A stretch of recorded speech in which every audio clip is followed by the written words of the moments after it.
طرح اگر بندہ دل خلوص سے نماز پڑھے اسے کیا کیا حاصل ہوتا ہے، آئیے سنیے۔ حضرت سیدنا ابو بکر بن فضل رحمۃ اللہ تعالی علیہ فرماتے ہیں کہ میں نے جب اصرار کر کے اپنے ایک رومی دوست سے اسلام لانے کا سبب پوچھا تو اس نے بیان کیا ہمارے ملک پر مسلمانوں کا لشکر حملہ آور ہوا، جنگ ہوئی، کچھ لوگ ہمارے قتل ہوئے اور کچھ ان کے۔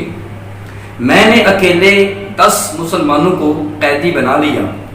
ملک روم میں میرا بہت بڑا گھر تھا، میں نے ان سب کو اپنے خادمین کے سپرد کر دیا۔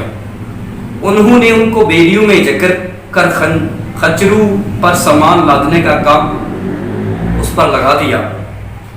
ایک دن میں ان قیدیوں پر مقرر ایک خادم کو دیکھا کہ اس نے ایک قیدی سے کچھ لیا اور اس کو نماز پڑھنے کے لیے چھوڑ دیا۔ میں نے اس خادم کو پکڑ کر مارا اور پوچھا بتاؤ تم اس قیدی سے کیا لیتے ہو؟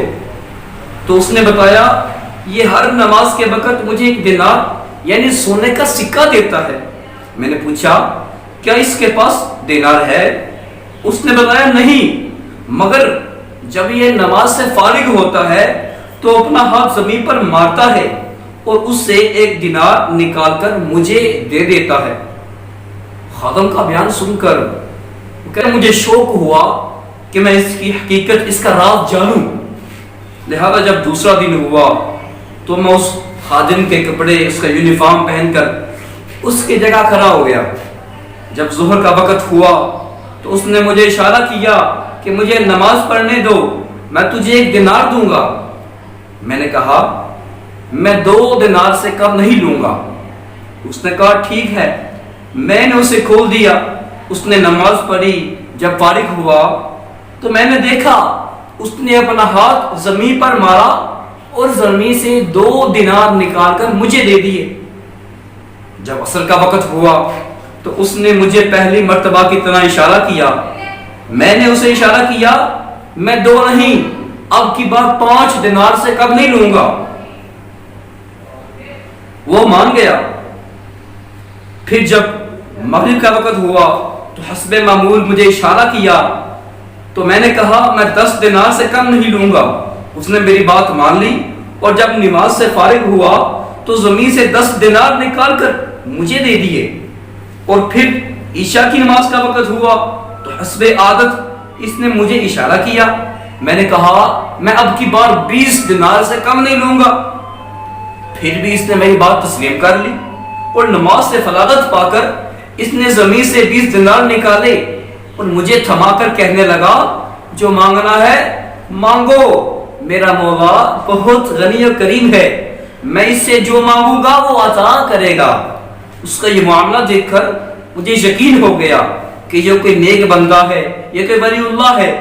مجھ پر اس کا روب طاری ہو گیا اور میں نے اس کو زنجیروں سے آزاد کر دیا اور وہ رات میں نے رو کر گزار دی۔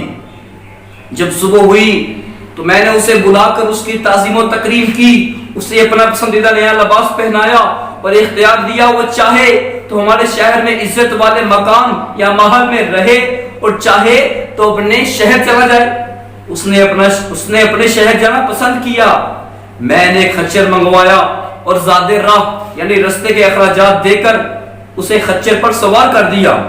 اس نے مجھے دعا دی اللہ پاک اپنے پسندیدہ دین پر تیرا خاتمہ فرمائی۔ اس کا یہ جملہ مکمل نہ ہوا تھا کہ میرے دل میں دین اسلام کی محبت گر کر گئی۔ پھر میں نے اپنے 10 غلام اس کے ہمراہ بھیجے، انہیں حکم دیا کہ اسے نہایت و احترام کے ساتھ لے جاؤ۔ پھر اس کو ایک دوات یعنی انک پاٹ اور کاغذ دی اور ایک نشانی مقرر کر لی کہ جب وہ باحفاظت تمام اپنے مقام پر پہنچ جائے تو وہ نشانی لکھ کر میری جانب روانہ کر دے۔ ہمارے اور اس کے شہر کے درمیان 5 دن کا فاصلہ تھا، یعنی کہ آنے جانے کے 5 دن اور آنے کے 5 دن، ٹوٹل 10 دن ہو گئے۔ جب 6واں دن آیا تو میرے خدام میرے پاس آئے، ان کے پاس وہ رکا بھی تھا جس میں اس کا خط اور وہ علامت موجود تھی۔ میں نے اپنے غلاموں سے جلدی پہنچنے کا جواب دریافت کیا تو انہوں نے بتایا کہ جب ہم اس کے ساتھیوں کے یہاں سے نکلے تو ہم کو کسی تھکاوٹ اور مشقت کے بغیر گری بھر میں وہاں پہنچ گئے، لیکن واپسی پر وہی سفر 5 دنوں میں طے ہوا۔ اس کی یہ بات سنتے ہی میری زبان سے جاری ہو گیا، اشہد ان لا الہ الا اللہ واشہد ان محمدا عبدہ ورسول وان دین الاسلام حق۔ پھر میں شہر روم سے نکل کر مسلمانوں کے شہر آ گیا۔ کیوں نہ کر میرے کام بنے غیب سے حسن، بندہ بھی ہوں تو کیسے بڑے ساز کا۔